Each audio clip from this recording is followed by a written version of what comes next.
મારી નોકરીના છેલ્લા દિવસે ઓફિસમાં કોઈ ફિલ્મ જેવો ભવ્ય વિદાય સમારોહ નહોતો થયો. માત્ર 2 બોક્સ પેંડા આવ્યા હતા, પ્લાસ્ટિકમાં લપેટેલો એક ગુલદસ્તો હતો અને સાહેબે 5 મિનિટનું ભાષણ આપ્યું હતું કે સેજલબેને 30 વર્ષમાં ક્યારેય કોઈ ફાઇલનું નામ ખોટું ટાઈપ નથી કર્યું. મેં બધાને નમસ્તે કર્યું, મારી જૂની સ્ટીલની પાણીની બોટલ બેગમાં મૂકી અને એ સરકારી ઓફિસમાંથી બહાર નીકળી ગઈ, જ્યાં મારી અડધી જિંદગી કાર્બન પેપર, રજિસ્ટર અને ખરાબ કીબોર્ડ વચ્ચે પસાર થઈ હતી. ઘરે પરત ફરતી વખતે બસની બારીમાંથી બહાર જોતા મને પહેલીવાર લાગ્યું કે હવે રોજ સવારે ઉઠીને ક્યાંય જવું ફરજિયાત નથી. આ વિચાર સારો પણ લાગ્યો અને થોડો ડર પણ લાગ્યો. નોકરીમાં પગાર ઓછો હતો, પણ કઈ તારીખે મળશે તે નક્કી હતું.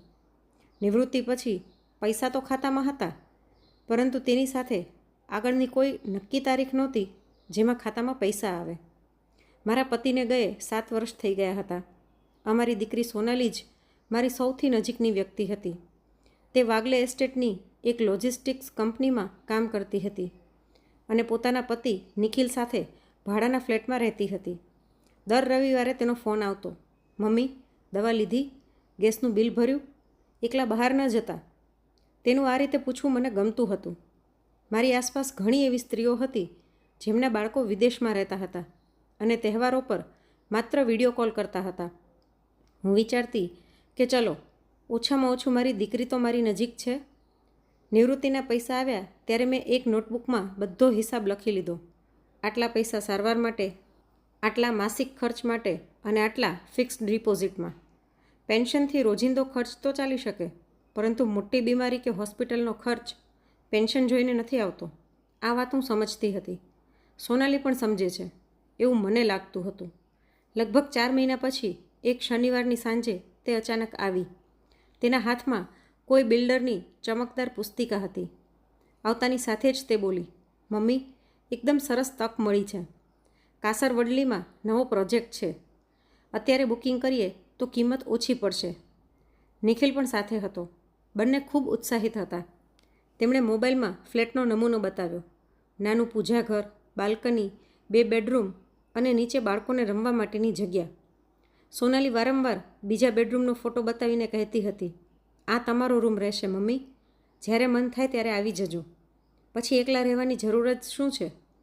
સાચું કહું તો એ એક જ વાક્ય મારા મનમાં ઊંડે સુધી બેસી ગયું. મેં ફ્લેટ નહોતો જોયો, પણ મેં મારું વૃદ્ધાવસ્થાનું ભવિષ્ય જોયું હતું. મને લાગ્યું કે જો હું બીમાર પડીશ તો દીકરી મારી પાસે હશે. તહેવારોમાં મને એકલતા નહીં લાગે. કોઈ દૂધનો થેલો દરવાજા પાસે મૂકી જાય તો તેને અંદર લાવનાર પણ કોઈ હશે. મેં પૂછ્યું, કેટલા પૈસા જોઈએ? બંને પહેલાં કહ્યું, ના મમ્મી, અમે બધું સંભાળી લઈશું. પછી ધીમે ધીમે સાચો હિસાબ સામે આવ્યો. બુકિંગ માટે તરત જ 5 લાખ રૂપિયા જોઈતા હતા. ત્યાર પછી ડાઉન પેમેન્ટનો મોટો ભાગ બેંક લોનથી આવવાનો હતો, પરંતુ પહેલાં પોતાની તરફથી થોડી રકમ બતાવવી જરૂરી હતી. નિખિલે કહ્યું, ફક્ત શરૂઆતમાં થોડી મદદ જોઈએ છે, પછીની EMI તો અમે જ ભરી લઈશું. સોનાલીએ મારો હાથ પકડીને કહ્યું, તમારા પૈસા ક્યાં બહાર જઈ રહ્યા છે? આખરે આ આપણું જ ઘર તો બનવાનું છે. આપણું જ ઘર. આ શબ્દો સાંભળ્યા પછી મેં વધુ કોઈ પ્રશ્ન પૂછ્યો નહીં. માતા પિતાની આ જ એક નબળાઈ હોય છે. બાળકોના મોઢેથી આપણું શબ્દ સાંભળતા જ આપણે કાગળો અને હિસાબ જોવાનું ભૂલી જઈએ છીએ. આગલા સોમવારે હું બેંકમાં ગઈ. મેં 5 લાખ રૂપિયાનો ચેક બનાવડાવ્યો. બેંકના કર્મચારીએ પૂછ્યું, મેડમ, આ મોટી ચૂકવણી છે. શું પ્રોપર્ટી તમારા નામે છે? મેં જવાબ આપ્યો, ના, મારી દીકરીના નામે છે. આખરે પરિવારની જ વાત છે. તેણે મારી તરફ એકવાર જોયું અને પછી ચેક આગળ ધપાવી દીધો. બિલ્ડરની ઓફિસમાં ઘણી ચમકધમક હતી. સામે ટાવરનું મોટું મોડેલ રાખેલું હતું. સેલ્સ મેનેજર વારંવાર કહેતો હતો, મેડમ, આજે બુકિંગ નહીં કરો તો કાલે ભાવ વધી શકે છે. જ્યારે મેં ચેક આપ્યો ત્યારે તેણે રસીદ સોનાલીના નામે બનાવી. મેં પૂછ્યું, પૈસા તો મારા ખાતામાંથી જઈ રહ્યા છે, તો મારું નામ ક્યાંય આવશે? સોનાલીએ તરત જ કહ્યું, મમ્મી, અત્યારે બુકિંગ મારા નામે છે ને, પછી બધું ઠીક કરી લઈશું. નિખિલે પણ કહ્યું, તમે ચિંતા શા માટે કરો છો? અમે કોઈ બહારના લોકો છીએ શું? આ વાત સાંભળીને મને પ્રશ્ન પૂછવો પણ જાણે નાની માનસિકતા જેવી વાત લાગવા લાગી. મેં શાંતિથી રસીદ મારી બેગમાં મૂકી દીધી. આગલા 1.5 મહિનામાં મેં 2 વધુ ચેક આપ્યા, એક 7 લાખ રૂપિયાનો અને બીજો 3,50,000 રૂપિયાનો. દર વખતે કોઈને કોઈ નવી ઉતાવળનું કારણ હોતું. ક્યારેક બિલ્ડરની ડિમાન્ડ, લેટરની છેલ્લી તારીખ, ક્યારેક બેંકની ફાઇલ, તો ક્યારેક રજિસ્ટ્રેશન માટેનો સમય.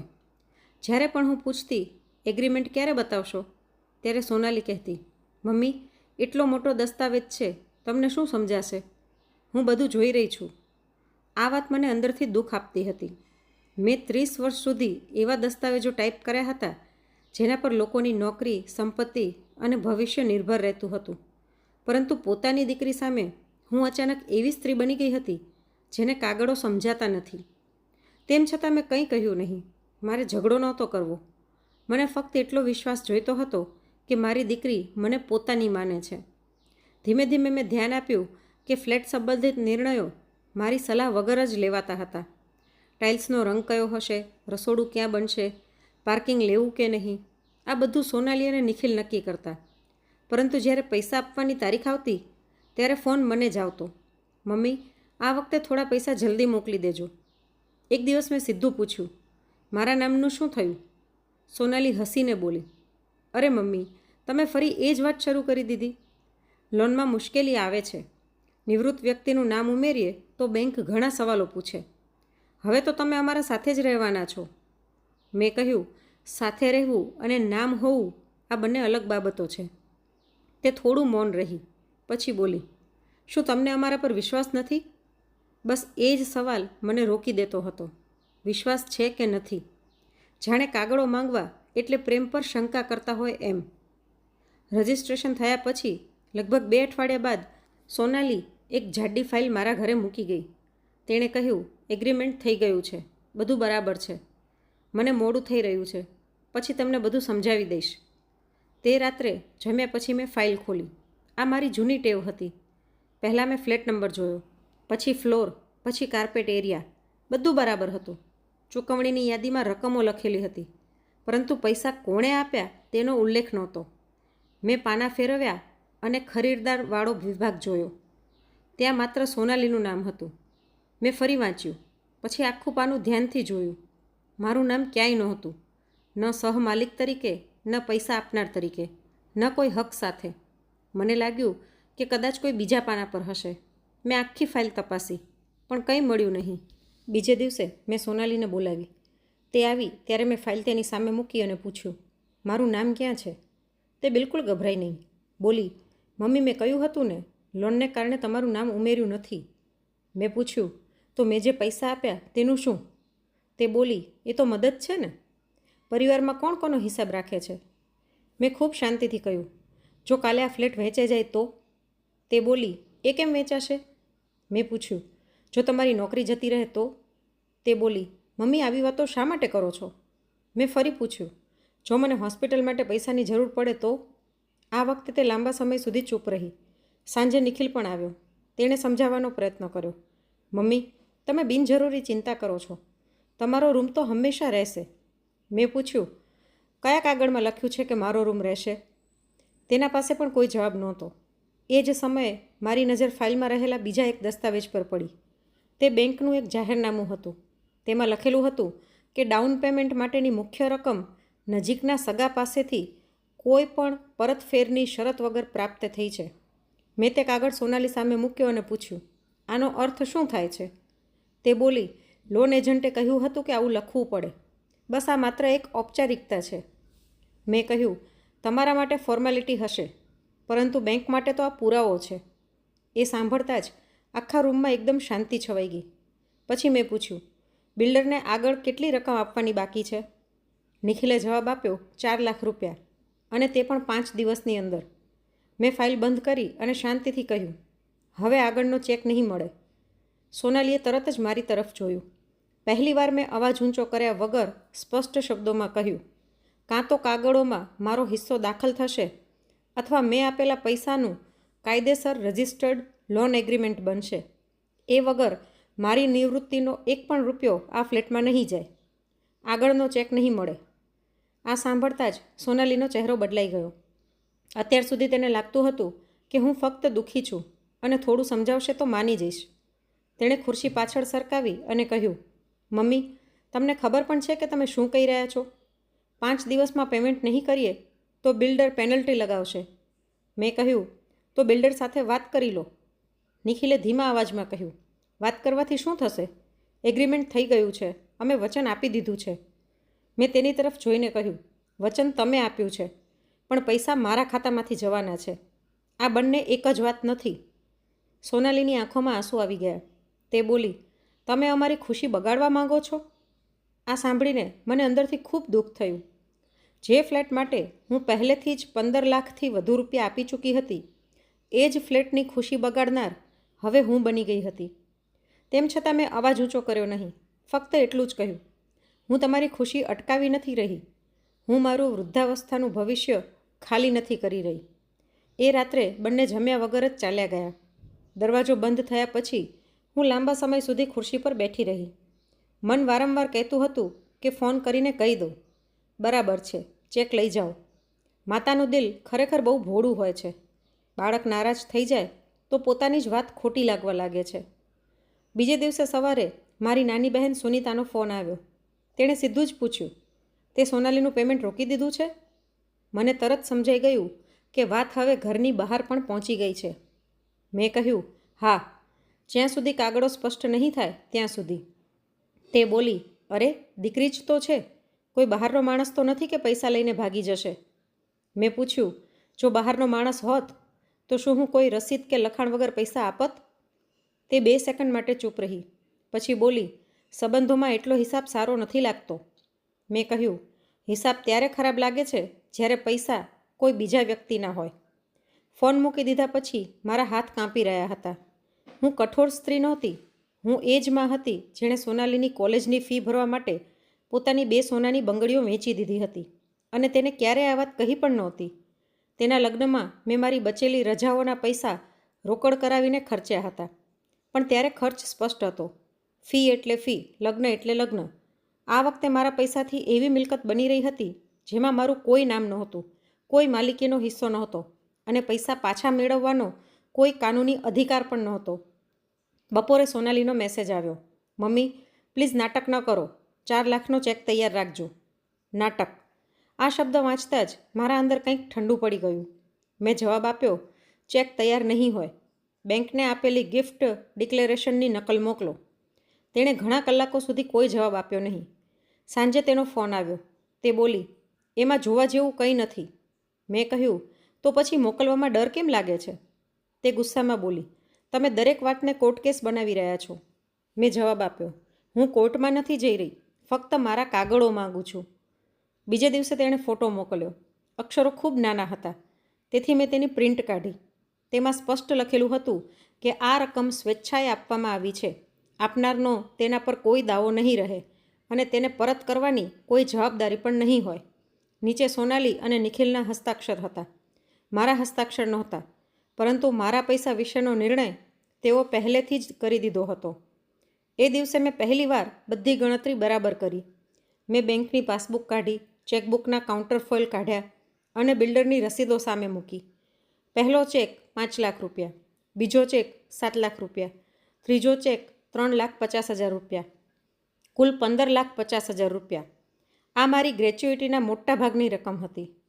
કાગળ પર આ કુલ રકમ જોઈને મને પોતાને જ આંચકો લાગ્યો. અલગ અલગ તારીખે આપેલી રકમ નાની લાગતી હતી, પરંતુ બધું ભેગું કરતાં સમજાયું કે મેં મારી આર્થિક સુરક્ષાનો કેટલો મોટો હિસ્સો આપી દીધો હતો. આગલા સોમવારે હું બેંકમાં ગઈ. કાઉન્ટર પર બેઠેલા કર્મચારીને મેં કહ્યું કે મને ક્લિયર થયેલા 3 ચેકની નકલ અને છેલ્લા 6 મહિનાનું સ્ટેટમેન્ટ જોઈએ. તે બોલ્યો, ઓનલાઈન મળી જશે. મેં કહ્યું, મને બેંકની સત્તાવાર મુદ્રાવાળી નકલ જોઈએ. તેણે થોડું મોઢું બગાડ્યું, પછી ફોર્મ આપ્યું અને કહ્યું, 2 કલાક લાગશે. પણ હું જરૂરી બધા દસ્તાવેજો લઈને જ બહાર નીકળી. દરેક ચેક પર બિલ્ડર કંપનીનું નામ હતું. દરેક રકમ તે ફ્લેટના પેમેન્ટની તારીખોની આસપાસ જ જમા થઈ હતી. ઘરે આવીને મેં એક જૂની ઓફિસ ફાઇલ કાઢી. તેના ઉપર લખ્યું, ફ્લેટ ચૂકવણી વિગત. પછી તેમાં તારીખ, ચેક નંબર, રકમ, રસીદ નંબર અને કયા તબક્કાનું પેમેન્ટ હતું તેની નોંધ કરી. 30 વર્ષ સુધી મેં ઓફિસમાં બીજાના રેકોર્ડ બનાવ્યા હતા. એ દિવસે પહેલીવાર હું મારા પોતાના માટે રેકોર્ડ બનાવી રહી હતી. બિલ્ડરની રસીદોમાં રકમ સોનાલીના ફ્લેટના નામે દર્શાવાઈ હતી, પરંતુ પૈસા કયા ખાતામાંથી આવ્યા હતા તેનો કાંઈ ઉલ્લેખ નહોતો. મેં બિલ્ડરના એકાઉન્ટ્સ વિભાગને ઈમેલ લખ્યો. કોઈ સીધો આરોપ મૂક્યો નહીં. ફક્ત એટલું લખ્યું કે આ ચેક નંબરોથી આવેલી રકમ મારા ખાતામાંથી જારી કરવામાં આવી હતી. કૃપા કરીને લેખિત પુષ્ટિ આપો કે આ રકમો તે જ ફ્લેટની ચૂકવણીમાં સમાયોજિત કરવામાં આવી છે. 2 દિવસ સુધી કોઈ જવાબ આવ્યો નહીં. ત્રીજા દિવસે સેલ્સ મેનેજરનો ફોન આવ્યો. તે બોલ્યો, મેડમ, પરિવારની બાબતમાં કંપનીને શા માટે ખેંચી રહ્યા છો? મેં કહ્યું, હું કંપનીને પરિવારની બાબતમાં ખેંચી નથી રહી. કંપનીએ મારા ચેક સ્વીકાર્યા છે. તમે ફક્ત એટલું લખીને આપી દો. તે બોલ્યો, રસીદ તો માત્ર ફ્લેટના માલિકના નામે જ બને છે. મેં કહ્યું, બરાબર છે. તમે માત્ર એટલું નોંધો કે ચેક મારા ખાતાના હતા અને આ રકમ તે ફ્લેટમાં જમા થઈ છે. તે ફરી વાતને વાળવાનો પ્રયત્ન કરતો રહ્યો. મેં એ જ ઈમેલ ફરી મોકલ્યો અને તેની સાથે બેંકના સ્ટેમ્પવાળી 3 નકલો પણ જોડીને મોકલી. આ વખતે મેં એકાઉન્ટ્સ હેડ અને કસ્ટમર કેર વિભાગને પણ ઈમેલમાં સામેલ કર્યા. કદાચ તેમને લાગ્યું હશે કે એક વૃદ્ધ સ્ત્રી 2 દિવસમાં થાકી જશે, પરંતુ સરકારી ઓફિસમાં કામ કરતાં મેં એક વાત શીખી હતી. યોગ્ય રેફરન્સ નંબર સાથે વારંવાર લખવામાં આવે તો કોઈને કોઈ દિવસ ફાઇલ જરૂર ખુલે છે. 4 દિવસ પછી જવાબ આવ્યો. તેમાં 3 ચેક નંબર, રકમ અને ફ્લેટ નંબર લખીને પુષ્ટિ કરવામાં આવી હતી કે આ તમામ ચૂકવણીઓ એ જ ફ્લેટમાં સમાયોજિત કરવામાં આવી છે. તે ઈમેલ વાંચીને મને પહેલીવાર લાગ્યું કે મારા પગ નીચેની જમીન ફરી પાછી આવી રહી છે. પૈસા હજુ સુધી પાછા મળ્યા નહોતા, પરંતુ હવે તે હવામાં ગાયબ પણ નહોતા. એ જ અઠવાડિયામાં હું વકીલ મીરા બાપટને મળવા ગઈ. તેમની ઓફિસ એટલી નાની હતી કે એક ખુરશી ખસેડો તો ફાઇલોથી ભરેલી અલમારી સાથે અથડાઈ જાય. મેં શરૂઆતમાં જ કહ્યું, મારે મારી દીકરી પર કેસ નથી કરવો, તેનું ઘર પણ અટકાવવું નથી. હું ફક્ત એટલું જાણવા માગું છું કે મારા પૈસા સુરક્ષિત કેવી રીતે રહેશે.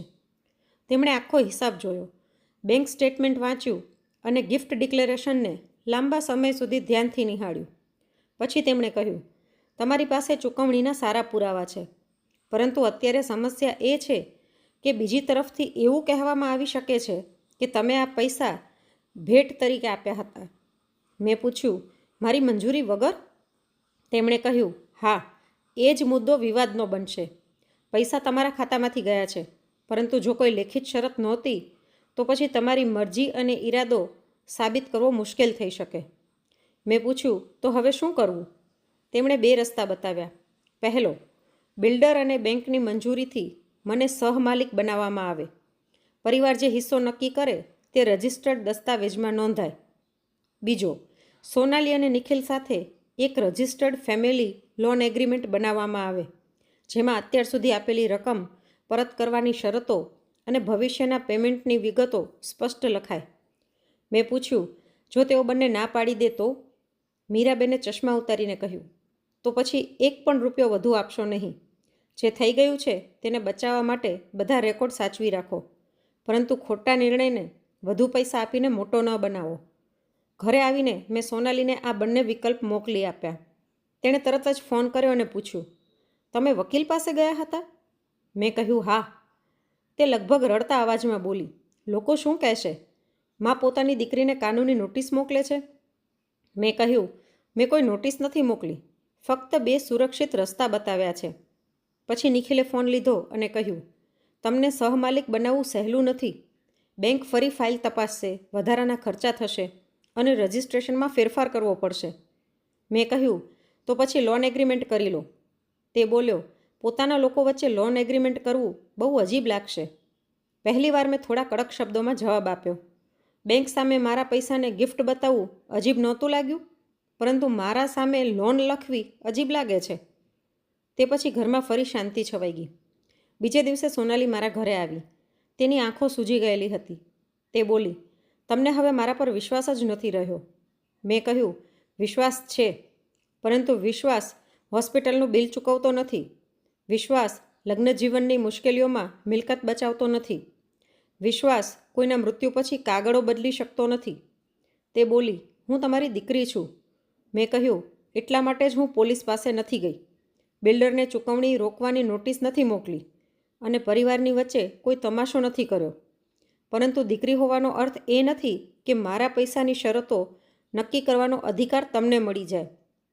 તે થોડો સમય રડતી રહી. મારું મન થતું હતું કે હું તેને ભેટી પડું અને કહી દઉં, બધું ભૂલી જા. પરંતુ મેં મારા હાથ ખોળામાં જ રાખ્યા. એ જ સાંજે હું બેંકમાં ગઈ અને બચેલી રકમનો મોટો ભાગ 2 ફિક્સ્ડ ડિપોઝિટમાં મૂકી દીધો. એક ફિક્સ્ડ ડિપોઝિટ તબીબી જરૂરિયાતો માટે અને બીજું મારા માસિક ખર્ચ માટે. મેં મારા તમામ નોમિનીની વિગતો પણ અપડેટ કરી. ઘરે આવીને મેં સોનાલીને મેસેજ મોકલ્યો, મારી નિવૃત્તિની બચેલી રકમ હવે ફ્લેટ ઇન્ટિરિયર અથવા કોઈ પણ અચાનક માંગ માટે ઉપલબ્ધ નથી. પહેલાં મેં આપેલા પૈસાની લેખિત સુરક્ષા નક્કી થશે, પછી જ કોઈ આગળની વાત થશે. તેણે ફક્ત એક જ શબ્દમાં જવાબ આપ્યો, ઠીક છે. એ એક શબ્દમાં ગુસ્સો પણ હતો, દુઃખ પણ હતું અને કદાચ પહેલીવાર તેને એ સમજાયું હતું કે મારી બચત પરિવાર માટે ખુલ્લી તિજોરી નથી. બીજે દિવસે બિલ્ડરની પેનલ્ટી લાગવાની છેલ્લી તારીખ હતી. મેં ફોન હાથમાં લીધો, પરંતુ કોઈ ચેક લખ્યો નહીં. પહેલીવાર મેં મારી દીકરીને બચાવવા માટે નહીં, પણ પોતાને બચાવવા માટે મૌન રહેવાનું પસંદ કર્યું. આગળના 3 દિવસ સુધી સોનાલીનો કોઈ ફોન આવ્યો નહીં. પહેલાં તે સવારે પૂછતી હતી, મમ્મી ચા પીધી? પછી બપોરે ઓફિસની કોઈ વાત મોકલી દેતી હતી. હવે આખો દિવસ મોબાઈલ શાંત પડ્યો રહેતો. મેં પણ ફોન કર્યો નહીં. બહારથી હું મારા નિર્ણય પર અડગ હતી, પરંતુ અંદરથી દર કલાકે હું પોતાને જ પૂછતી હતી, શું મેં એક ફ્લેટના કાગળ માટે મારી દીકરી ગુમાવી દીધી? ચોથા દિવસે તેનો સંદેશ આવ્યો, પેમેન્ટ અમે મેનેજ કરી લીધું. નિખિલે ઓફિસમાંથી એડવાન્સ લઈ લીધું છે. મેં ફક્ત એટલું જ લખ્યું, ઠીક છે. સાચી વાત તો એ હતી કે મને રાહત પણ થઈ અને દુઃખ પણ થયું. રાહત એ માટે કે ફ્લેટનું બુકિંગ કે કરાર રદ નહોતો થયો. દુઃખ એ માટે કે કદાચ તે મને બતાવવા માગતી હતી કે હવે તેને મારી જરૂર નથી. લગભગ 2 અઠવાડિયા પછી મીરા બાપટનો ફોન આવ્યો. તેમણે કહ્યું, તમારી દીકરી મને મળવા આવી હતી. હું ચોંકી ગઈ. મેં પૂછ્યું, તેણે શું કહ્યું? મીરાબેને જવાબ આપ્યો, એ જ વાત જે આવી પરિસ્થિતિમાં ઘણી દીકરીઓ કહે છે કે તેમની માં તેમને ખોટી સમજી રહી છે. મેં થોડા ડર સાથે પૂછ્યું, અને તમે શું કહ્યું? તેમણે કહ્યું, મેં તેને ખોટી નથી કહી, મેં ફક્ત થોડા પ્રશ્નો પૂછ્યા. પછી સોનાલીએ પોતે મને કહ્યું કે મીરાબેને તેને પૂછ્યું હતું, જો આવતા મહિને તમારી નોકરી જતી રહે તો તમારી મમ્મીની દવાઓ કોણ ખરીદશે? જો નિખિલની કંપની બંધ થઈ જાય તો લોન અને મારી જરૂરિયાતો બંને કેવી રીતે પૂરી થશે? જો કોઈ કારણસર ફ્લેટ વેચવો પડે તો મારા 15,50,000 રૂપિયાનું શું થશે? સોનાલી દરેક પ્રશ્નના જવાબમાં એક જ વાત કહેતી હતી, હું મમ્મીને સંભાળી લઈશ. ત્યારે મીરાબેને તેને કહ્યું હતું, હું સંભાળી લઈશ કોઈ આર્થિક વ્યવસ્થા નથી. કદાચ આ જ વાત તેના મનમાં ઊંડે સુધી બેસી ગઈ. રવિવારની સાંજે સોનાલી અને નિખિલ કોઈ જાણ કર્યા વગર મારા ઘરે આવ્યા. નિખિલના હાથમાં કોઈ મીઠાઈનો ડબ્બો નહોતો, કોઈ ફ્લેટનું બ્રોશર પણ નહોતું, ફક્ત એક ફાઇલ હતી. અમે ત્રણેય ડાઇનિંગ ટેબલ પર બેઠા. મેં પૂછ્યું, ચા બનાવું? સોનાલી બોલી, પહેલાં વાત કરી લઈએ. નિખિલે કહ્યું, મમ્મીને સહમાલિક બનાવવાનો વિકલ્પ અમે બિલ્ડર અને બેંક સાથે ચર્ચ્યો. એ શક્ય છે, પરંતુ એગ્રીમેન્ટમાં ફેરફાર કરવો પડશે, બેંકની ફરી મંજૂરી લેવી પડશે અને ઘણો ખર્ચ પણ આવશે. મેં કહ્યું, બરાબર છે, તો બીજો રસ્તો હજુ ખુલ્લો છે. તેણે ફાઇલ મારી તરફ ધપાવી. તેમાં મીરાબેન દ્વારા તૈયાર કરાયેલ ફેમિલી લોન એગ્રીમેન્ટનો ડ્રાફ્ટ હતો. સોનાલીએ કહ્યું, અમે આ કરવા માટે તૈયાર છીએ, પરંતુ માસિક હપ્તો થોડો ઓછો રાખવો પડશે. ઘર મળ્યા પછી ઈએમઆઈ, મેન્ટેનન્સ અને બીજા ઘણા ખર્ચા એકસાથે શરૂ થશે. મેં આખો દસ્તાવેજ ધ્યાનથી વાંચ્યો. તેમાં મેં આપેલી સંપૂર્ણ રકમનો ઉલ્લેખ હતો. ત્રણેય ચેક નંબર લખેલા હતા. એ પણ સ્પષ્ટ લખેલું હતું કે બેંકને આપવામાં આવેલ ગિફ્ટ ડિક્લેરેશન અમારી વચ્ચેની વાસ્તવિક સમજણ દર્શાવતું નથી અને આ રકમ પરત કરવામાં આવશે. તેમાં વધુમાં લખેલું હતું કે ભવિષ્યમાં ફ્લેટ વેચવામાં આવે તો વેચાણમાંથી મળેલી રકમમાંથી સૌથી પહેલાં આ બાકી રકમ ચૂકવવામાં આવશે. મેં પૂછ્યું, દર મહિને કેટલું આપી શકશો? નિખિલે જે રકમ કહી તે પ્રમાણે આખી રકમ પરત થવામાં ઘણા વર્ષો લાગી જાય. કદાચ તેને ડર હતો કે હું ના પાડી દઈશ, પણ મેં કહ્યું, મારે તમારું ગળું નથી પકડવું. મને ફક્ત યોગ્ય રેકોર્ડ અને નિયમિત પરતફેર જોઈએ છે. રકમ ઓછી રાખો તો ચાલશે, પણ તારીખ તોડશો નહીં. કોઈ મુશ્કેલી હોય તો પહેલેથી કહી દેજો. સોનાલીએ ધીમેથી પૂછ્યું, તમે વ્યાજ પણ લેશો? મેં જવાબ આપ્યો, ના, હું આમાંથી કમાણી નથી કરવા માગતી. મને તો ફક્ત મારા મૂળ પૈસા પાછા જોઈએ છે. થોડા સમય પછી સોનાલીએ કહ્યું, મમ્મી, મેં તમને ગિફ્ટવાળા કાગળ વિશે એટલા માટે નહોતું કહ્યું કારણ કે મને લાગ્યું હતું કે તમે ના પાડી દેશો. મેં તેની તરફ જોયું. પહેલીવાર તેણે કોઈ બહાનું બનાવ્યા વગર સાચી વાત સ્વીકારી હતી. તે આગળ બોલી, લોન એજન્ટે કહ્યું હતું કે પરિવાર પાસેથી પૈસા આવ્યા હોય તો આવું લખવું સરળ રહે છે. મને ફક્ત એટલો ડર હતો કે ક્યાંક ફ્લેટ હાથમાંથી નીકળી ન જાય. બધું બહુ ઉતાવળમાં થઈ રહ્યું હતું. મેં વિચાર્યું હતું કે પછી તમને સમજાવી દઈશ. મેં પૂછ્યું, અને જો મેં કાગળો ક્યારે જોયા જ ન હોત તો? તેની આંખો નીચે ઝૂકી ગઈ. તે ધીમેથી બોલી, તો કદાચ આ વાત ક્યારે બહાર જ ના આવી હોત. મેં કહ્યું, એ જ તો મારી સૌથી મોટી પીડા છે. તું મને છેતરવા નહોતી નીકળી, પરંતુ તે એ માની લીધું કે મારા પૈસા વિશે નિર્ણય લેવા માટે મારી મંજૂરી જરૂરી નથી. તે રડતા રડતા બોલી, મને લાગતું હતું કે માના પૈસા એટલે પરિવારના પૈસા. મેં જવાબ આપ્યો, મા પરિવાર છે, પરંતુ માનું બેંક ખાતું પરિવારની ખુલ્લી અલમારી નથી. પહેલીવાર નિખિલે પણ સીધું કહ્યું. ભૂલ મારી પણ હતી. મેં સોનાલીને કહ્યું હતું કે પહેલાં લોન પાસ કરાવી લઈએ, પછી બધું જોઈ લઈશું. મને લાગ્યું હતું કે કાગળોની વાતથી સંબંધ બગડશે, પરંતુ અમે આખું જોખમ તમારા પર મૂકી દીધું. મેં તેને કહ્યું, મને તમારો ફ્લેટ નથી જોઈતો. મને ફક્ત એટલું નથી જોઈતું કે કાલે કોઈ કહે કે તમે તો ખુશીથી પૈસા આપી દીધા હતા. આગલા અઠવાડિયે બિલ્ડરના એકાઉન્ટ્સ વિભાગ પાસેથી સત્તાવાર પુષ્ટિપત્ર મેળવવામાં આવ્યો. તેમાં સ્પષ્ટ લખેલું હતું કે મારા 3 ચેક એ જ ફ્લેટની ચૂકવણીમાં વપરાયા હતા. પછી અમે રજિસ્ટ્રેશન ઓફિસ ગયા. ત્યાં કોઈ ભાવુક વાતાવરણ નહોતું. એક બારીથી બીજી બારી સુધી આધાર કાર્ડની નકલ, પાન કાર્ડની નકલ, ફોટા, સ્ટેમ્પ ડ્યુટી અને પછી હસ્તાક્ષરો. આ વખતે સોનાલીએ દરેક પાનું ધ્યાનથી વાંચ્યું. જ્યાં કંઈ સમજાયું નહીં ત્યાં તેણે મીરાબેનને પૂછ્યું. ત્યારબાદ તેણે સહી કરી, પછી નિખિલે સહી કરી અને અંતે મેં સહી કરી. પહેલીવાર મારું નામ તે ફ્લેટ માટે આપેલા પૈસા સાથે જોડાયેલા કોઈ મજબૂત અને કાનૂની દસ્તાવેજમાં નોંધાયું. ઘરે પરત ફરતી વખતે રિક્ષામાં સોનાલીએ મારો હાથ પકડી લીધો. તે બોલી, મમ્મી, તમે જીતી ગયા. મેં કહ્યું, હું તારી સામે લડી જ ક્યાં રહી હતી?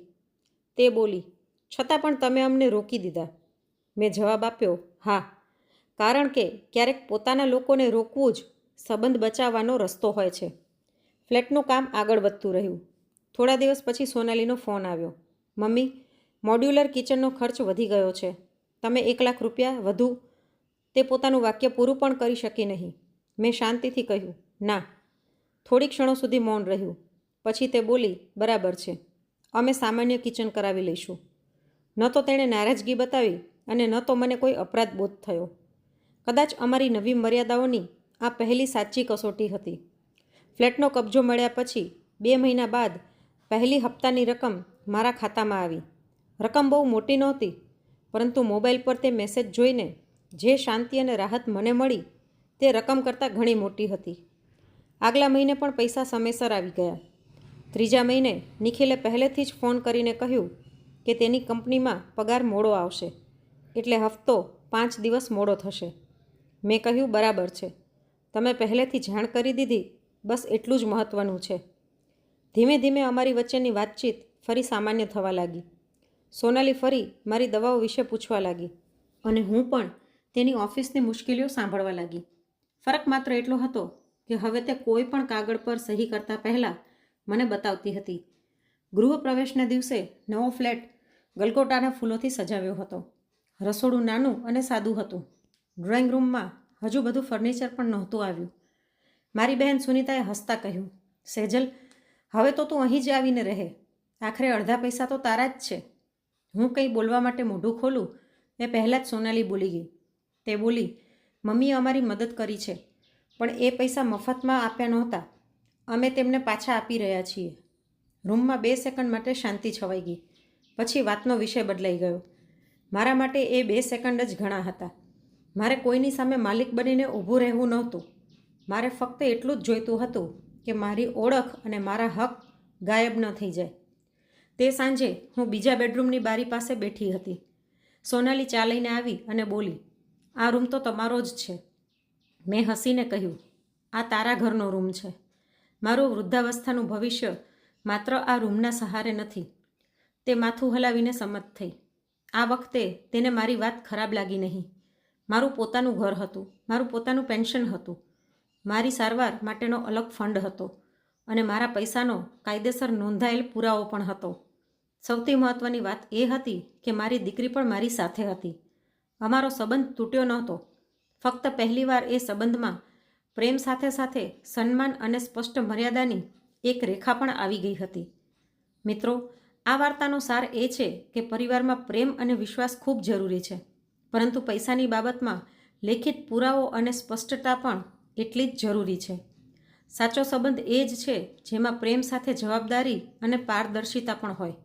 તો આજની આ વાર્તા તમને કેવી લાગી અને સેજલબેને દીકરી સાથે જે કર્યું તે બરાબર હતું કે તેમણે કોઈ પણ સવાલ વગર દીકરીને રૂપિયા આપી દેવા જોઈતા હતા? તમારો અભિપ્રાય કોમેન્ટ કરીને જરૂરથી જણાવજો. અને જો વાર્તા ગમી હોય તો લાઈક કરીને વધુમાં વધુ શેર પણ કરજો. અને આવી જ અવનવી વાર્તા સાંભળવા માટે ચેનલને સબસ્ક્રાઈબ જરૂરથી કરજો.